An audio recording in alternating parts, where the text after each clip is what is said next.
Hello दोस्तों। बहुत ही कम दिन होते हैं जब मार्केट ऐसे क्रैश करती है या इतना बड़ा डंप हमें देखने को मिलता है। बिटकॉइन की बात करें तो लगभग $53,000 से $43,000 पे आ गया।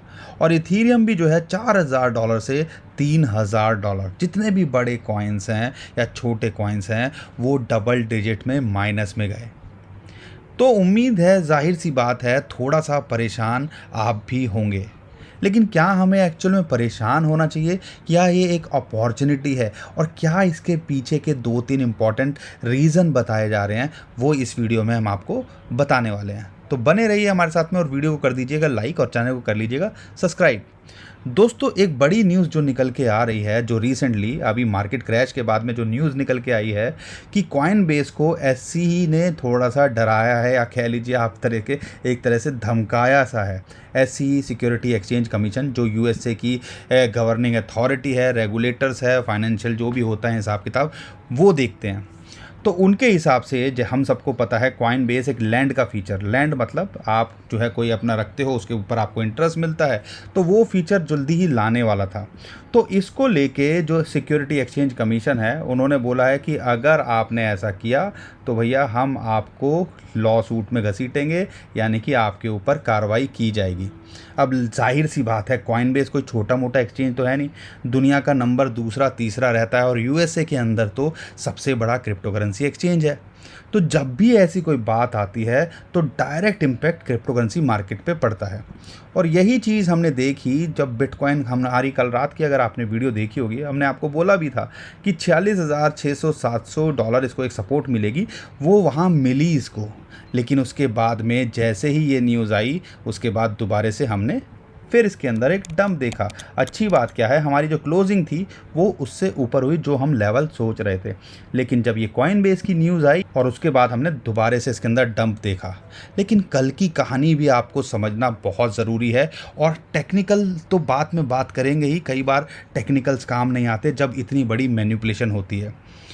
दो चीज़ों पे, दो पहलू पे आपको जो है मैं समझाना चाहूँगा। पहला है कि वेल्स की मैनिपुलेशन चल रही है, लेकिन दूसरा जो है, जो एक बड़ी पिक्चर है और माइक्रो लेवल पे देखते हो, तो ये एक रेगुलेटर्स की तरफ से मैसेज दिया हो सकता है पूरी दूसरी कंट्रीज़ को, जो कोई रेगुलेशंस की तरफ बिटकॉइन को ले जाना चाह रही हैं या उसको लीगल टेंडर बनाना चाह रही हैं।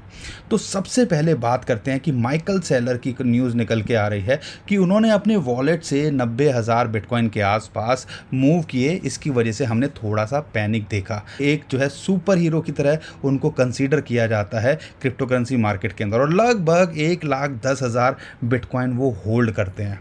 और जैसे ही ऐसी कोई न्यूज़ आई, थोड़ा सा मार्केट में ऐसा रूमर फैला, तो हो सकता है लोगों को क्या लगता है, जब भी मार्केट वॉलेट मूव करते हैं तो लगता है कि वो बेच तो नहीं देंगे, $50,000 पे एग्जिट करने का प्लान तो नहीं कर रहे हैं, तो इसकी वजह से भी हो सकता है।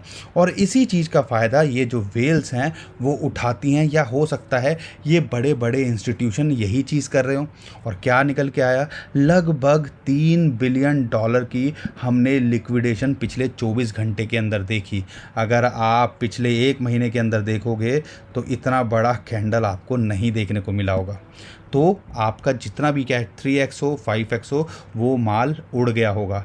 तो यहाँ पे आपको समझना है, और हम लगातार आपसे यही बोलते हैं कि भैया इन चीज़ों में नहीं फंसना है। और ख़ासकर लीवरेज ट्रेडिंग से हम आपको बोलते हैं कोशिश कीजिए दूर रहने की। एक ट्वीट आपको दिखाते हैं 4 दिन पुराना, अगर आपने नहीं देखा है, इसलिए कहते हैं ट्विटर टेलीग्राम को फॉलो कर लीजिए, नीचे डिस्क्रिप्शन में उसका भी लिंक दिया हुआ है।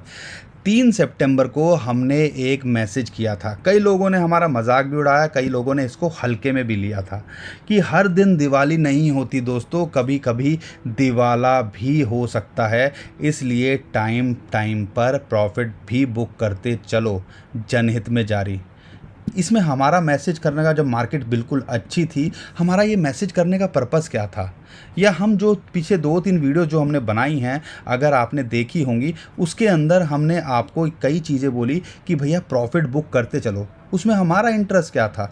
उसमें यही इंटरेस्ट था क्योंकि हमने पहले मार्केट में ऐसी चीज़ें देखी हैं और इसी चीज़ से बचाने के लिए हम रेगुलरली ये चीज़ें आपको बोल रहे थे। अब आप बोलोगे कि अब क्यों बता रहे हो? बहुत सारे लोग मैसेज करेंगे अब क्यों बता रहे हो? ये हम आज नहीं बता रहे, ये हम आपको 4 दिन पहले बता दिया था कि ऐसा कुछ हो सकता है। समझने वाले समझ गए थे, लेकिन कई लोगों ने मजाक उड़ाया, तो उससे हमें कोई फ़र्क नहीं पड़ता, क्योंकि अगर मार्केट अच्छी होती है तो हम आपके साथ बने रहते हैं, मार्केट बुरी होती है तो हमारी रिस्पॉन्सिबिलिटी और ज़्यादा बन जाती है कि आपके साथ में बने रहें और आपको एजुकेट करते रहें, और वही हम हमेशा करते रहेंगे। तो माइकल सेलर की एक न्यूज़ आई, उसके बाद में एक जो न्यूज़ निकल के आ रही है, जो हमें लगता है माइक्रो लेवल पे अगर आप देखते हैं तो एक बड़ी लार्जर पिक्चर को आप देखते हैं तो शायद एक बड़ा खेल ये बड़ी बड़ी दुनिया के रेगुलेटर्स या यूएसए की तरफ से हुआ हो। हम सबको पता है एल सल्वाडोर में पहले यूएस डॉलर चलता था, लेकिन वहाँ के प्रेसिडेंट या वहाँ उन्होंने लीगल टेंडर यानी कि अपनी क्रिप्टो करेंसी बिटकॉइन को उन्होंने एज अ नेशनल करेंसी बना दिया 7 सितंबर से। और ये पहली इकलौती कंट्री है जहाँ पे ये नेशनल करेंसी है और साथ का यूएस डॉलर भी वहाँ चलेगा। यहाँ तक तो हम सबको पता था, लेकिन उसी दिन क्यों हुआ, मतलब कल ही क्यों हुआ, 7 सितंबर को ही क्यों हुआ? और वहाँ पे आपको बता दें, क्या है, पिज़्ज़ा हट हो या दूसरे मैकडॉनल्ड्स हो, वहाँ पे आप मजबूरी हो जाती है टेस्ला तक की भी कि वो बिटकॉइन को एक्सेप्ट करें। अगर उनको अपनी गाड़ी बेचनी है, मैकडॉनल्ड को बिटकॉइन को एक्सेप्ट करना पड़ेगा। अगर उनको वहाँ पे अपना फूड बेचना है, पिज़्ज़ा हट को वहाँ एक्सेप्ट करना पड़ेगा, क्योंकि उनको अगर फूड बेचना है तो अब उन कंपनीज़ जो कि इसके अगेंस्ट या बोलती थी कि हम नहीं करेंगे, उनकी मजबूरी हो जाएगी, क्योंकि वहाँ की नेशनल करेंसी उन्होंने बिटकॉइन को बना दिया है। अब यहाँ पे क्या ये रेगुलेटर्स या क्या ये जो बड़े बड़े ग्लोबल कंट्रीज़ हैं या बहुत जो सारा कुछ प्लान करते हैं, मैनेज करते हैं, और यूएस डॉलर को एक तरह से टक्कर ही तो हो गई कि उनके कंपटीशन में एक करेंसी एक कंट्री ने बना दी। क्या ऐसा हो सकता है कि उन कंट्रीज़ का गेम प्लान रहा हो एक मैसेज सिग्नल देने के लिए कि ये चीज़ ऐसे मत करो? अगर ऐसा करोगे कि जैसे ही उसने एल सल्वाडोर ने नेशनल करेंसी बनाई बिटकॉइन को, उसी दिन हमने एक बहुत बड़ा डंप देखा, लगभग $10,000 का 20%। तो ये छोटा मोटा नहीं है। लेकिन वहाँ के प्रेसिडेंट की बात करें, नायब की, 200 बिटकॉइन उन्होंने खरीदे और 150 बिटकॉइन और ऐड किए, बाइंग द डिप। जब कोई कंट्री का प्रेसिडेंट ऐसे बोल रहा हो तो क्या मायने निकलते हैं, हमें खुद समझना चाहिए। तो यहाँ पे आपको ये समझना है कि क्या ये माइक्रो लेवल पे ये जो बड़े बड़े ग्लोबल जाइंट्स बैठे हुए हैं, और आप देखोगे जैसे ही 15 मिनट की अगर आप या 1 घंटे की अगर आप कैंडल देखते हो, यूएसए की मार्केट जैसे ही खुली थी, लगभग हमारे इंडियन स्टैंडर्ड टाइम के हिसाब से 7:30 से 8:30 बजे के बीच में, और तभी हमने इतना बड़ा ये क्रैश देखा। तो ये क्या है भैया? क्या ये एक सिग्नल, एक मैसेज देने की कोशिश की जा रही है बड़े बड़े ग्लोबल फाइनेंशियल सिस्टम की तरफ से, या जो पूरा का पूरा जो मैनेज करते हैं फाइनेंशियल, जो ट्रेडिशनल फाइनेंशियल सिस्टम है, उनकी तरफ से?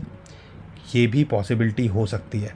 तो इन चीज़ों को हम इग्नोर नहीं कर सकते, लेकिन वेल्स ने कल खेल कर दिया, और हम सबको पता है बहुत सारे लोग, लीवरेज वाले तो खासकर, अब नहीं बचे होंगे, काफ़ी माल उड़ा होगा जो लॉन्ग करके बैठे होंगे। इसलिए हम आपको कहते हैं कि लीवरेज से थोड़ा बचिए, और होल्ड करते हो तो होल्ड करके रखिए।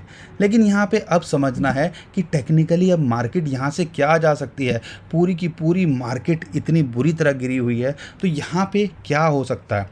दोस्तों, जब भी कुछ ऐसा होता है तो हमें बेटर रहता है कि वेट एंड वॉच की सिचुएशन में रहना चाहिए। एटलीस्ट 1-2 दिन हमें मार्केट को स्टेबल होने देना चाहिए, ट्रेंड को समझना चाहिए कि अब मार्केट क्या करने वाली है। क्योंकि यूजुअली हमने जब भी देखा है कि जब भी ऐसा कुछ क्रैश होता है तो मार्केट जो है रिट्रेस तो करती है, यानी कि वापस तो जाती है, लेकिन उसके बाद धीरे धीरे करके वो दोबारा से वही लेवल जहाँ तक वो नीचे गिरी थी या उससे थोड़ा सा नीचे, और हमने टेक्निकली टेस्ट करते देखा है। तो पूरी पॉसिबिलिटी है कि आने वाले टाइम में ये आपको $42,000-43,000 पे दोबारा से टेस्ट करता दिखे। अगर सपोर्ट की बात करते हैं तो अब जो है इसको एक सपोर्ट वो है लगभग $42,600-700 और एक इमीडिएट जो सपोर्ट इसको मिल रही है वो मिल रही है लगभग $45,000 पे। और उम्मीद करते हैं कि ये जो है यहाँ टिका रहे, क्योंकि ये 50 डेज का मूविंग एवरेज है और ये आपकी एक गोल्डन रेशियो है जो उसको इसने कल भी जब नीचे आया था रेस्पेक्ट किया था। तो टेक्निकली ये सारी चीज़ें आपको समझनी पड़ेगी। वेट एंड वॉच की सिचुएशन आपको देखना चाहिए कि अगर ये यहाँ टेस्ट करता है तो हो सकता है क्रिप्टो करेंसी मार्केट में आपको और अच्छा डिस्काउंट देखने को मिले, क्योंकि मार्केट इतनी जब पंप करती है तो करेक्शन भी आती है, लेकिन ये करेक्शन नहीं, ये तो आप समझ लीजिए पूरा का पूरा बहुत बड़ा क्रैश हमें देखने को मिला। क्या यहाँ पे बाइंग की अपॉर्चुनिटी है? दोस्तों, जो बड़े बड़े कॉइन्स हैं जो ऑलरेडी पम्प्ड थे उनमें थोड़ी सी करेक्शन आई है, तो यहाँ पे आप उनके अंदर डिप बाइंग कर सकते हो, लेकिन आपके लिए ज़्यादा बेटर रहेगा वो कॉइन्स जो पंप ही नहीं किए थे, अगर उनके अंदर आप कुछ डिप बाइंग कर सकें। लेकिन कॉइन्स वो ही चूज़ कीजिए जिनमें अच्छी खासी गिरावट है और यूज्ड केस है। SXP आप एक एंट्री बन सकती है जो कि लगभग बनती है 52-5300 सटोसी के आसपास मिले तो आप इसके अंदर एंट्री ले सकते हो। और अगर मैं बात करूं जितने भी ऑल्ट कॉइन्स हैं, जो बड़े बड़े कॉइन्स हैं, क्या उसके अंदर हमें अभी एंट्री लेनी चाहिए? दोस्तों, जो कॉइन्स हैं अगर आप लॉन्ग टर्म के हिसाब से देख रहे हो तो एक अच्छी अपॉर्चुनिटी हो सकती है। 25% आपका डॉट गिरा हुआ है, यूनिस्वैप के 20% गिरा हुआ है, जितने भी बड़े बड़े कॉइन्स हैं, XRP हो गया, कार्डानो हो गया, अच्छे अच्छे गिरे हुए हैं। तो एक अपॉर्चुनिटी इसके अंदर अगर आप लॉन्ग टर्म के लिए देख रहे हो, चेन लिंक हो गया तो बन सकती है। लेकिन कई लोग इसको कंपेयर कर रहे हैं कि जो पीछे का क्रैश हुआ था 2017 में जैसा हुआ था, यह अभी रिसेंटली मई के अंदर हुआ था, कुछ ऐसा हो गया तो यहाँ से और नीचे आ सकता है। बिल्कुल पॉसिबिलिटी है। तो अगर आप उम्मीद कर रहे हो कि यहाँ से ये रिकवरी कर जाए तो सारे जो हैं कोशिश कर सकते हैं, लेकिन अब जो ये रेजिस्टेंस है 46,700 वो एक इम्पॉर्टेंट रेजिस्टेंस बन जाता है। और जैसा कि मैंने आपको बताया कि मार्केट जब भी ऐसे जाती है तो ये दोबारा से जैसे एक विक बनती है ऐसा कुछ दिखता है तो दोबारा से उसको रीटेस्ट भी करती है। बहुत सारे लोग CME गैप को लेके भी ये बात कर रहे हैं। तो ओवरऑल सिचुएशन बेस्ट ऑप्शन आपके लिए रहेगा कि अगर आप लॉन्ग टर्म के लिए देख रहे हो तो यहाँ पे आप डिप बाइंग कर सकते हो, नहीं तो अगर आप शॉर्ट टर्म के लिए देख रहे हो तो मार्केट को मूव करने के लिए थोड़ा टाइम दो, मार्केट को सेटल होने के लिए थोड़ा टाइम दो। जब मार्केट अप जाएगी आपको खुद ही खुद आइडिया लग जाएगा और 5-10-15% ऊपर भी मिले तो कोई हर्ज नहीं है, लेकिन आपको कन्फर्मेशन तो हो कि मार्केट यहाँ से क्या रिएक्ट करने वाली है। तो वेट एंड वॉच की सिचुएशन सबसे बेस्ट फिलहाल रहेगी। तो दोस्तों, आज के लिए इतना ही। आई होप आपको वीडियो पसंद आई होगी, वीडियो काम की लगी होगी। हमारे टेलीग्राम और ट्विटर को फॉलो कर लीजिए, बहुत सारी अपडेट्स हैं जो हम वहाँ करते रहते हैं जो कई बार यहाँ मिस हो जाती है। तो उसका जो नीचे डिस्क्रिप्शन में लिंक दे देंगे, यूज़र ID है उसका @bitcoinexpertindia, और चैनल को भी सब्सक्राइब कर लीजिए, क्योंकि कुछ भी सिचुएशन हो हम आपको लगातार बने रहते हैं और कोशिश करते रहते हैं आपको अवेयर करने की। ऐसा सब्सक्राइब का बटन होगा, सब्सक्राइब लिखा होगा, तो चैनल को सब्सक्राइब करके भी ज़रूर जाइएगा। अभी के लिए मैं विदा लेता हूँ। खुश रहिए, मुस्कुराते रहिए, कमाते रहिए। आपका दोस्त पंकज। थैंक यू, नमस्कार, धन्यवाद।